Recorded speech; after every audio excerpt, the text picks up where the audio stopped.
if you're just going to talk to me about what you've seen of Islam in the media, if you were serious about it, if you're serious about it, then you're not simply going to be satisfied with the highly edited images and distorted facts that come towards you about this religion, right?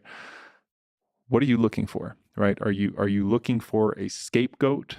Islam poses a threat to many people, right? Are you looking for a scapegoat? Are you looking for the big, bad, scary foreign enemy?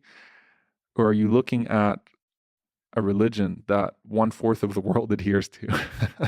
And if 1/4 of us were bad, the world would not exist, right? So are you looking towards this religion that 1/4 of the world adheres to? Are you going to read about the Prophet Muhammad, peace be upon him? Are you going to read the Quran yourself? Are you going to investigate for yourself what it is that this faith has to offer and find in it a great sense of wisdom, a great sense of beauty, a great sense of truth?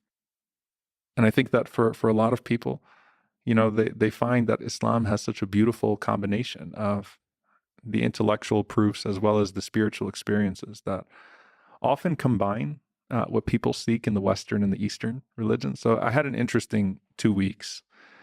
2 weeks in a row. This was August. 2 weeks in a row, I had someone who converted to Islam that went from being that started off as a Methodist, went from being a Methodist to being a Buddhist to being a Muslim. Oh, So 2 weeks in a row, I had a Methodist turned Buddhist turned Muslim. great And journey. I called my Methodist friends. I have a lot of Methodist pastors in the city that I work with, and I said, "What's going on here, man? You sending people onto this interesting journey of Buddhism and then Islam."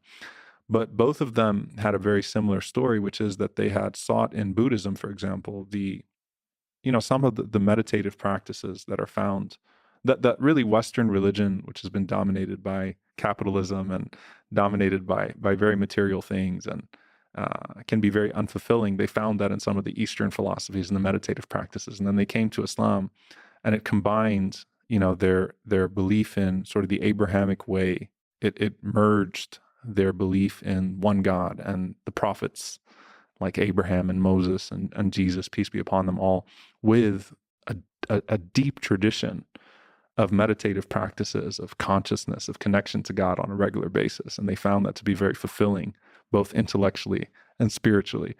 And so I was like, that's interesting, two people in 2 weeks that went through that journey. So I think Islam is very wholesome, comprehensive when people actually approach it with humility and appreciate what it has to offer.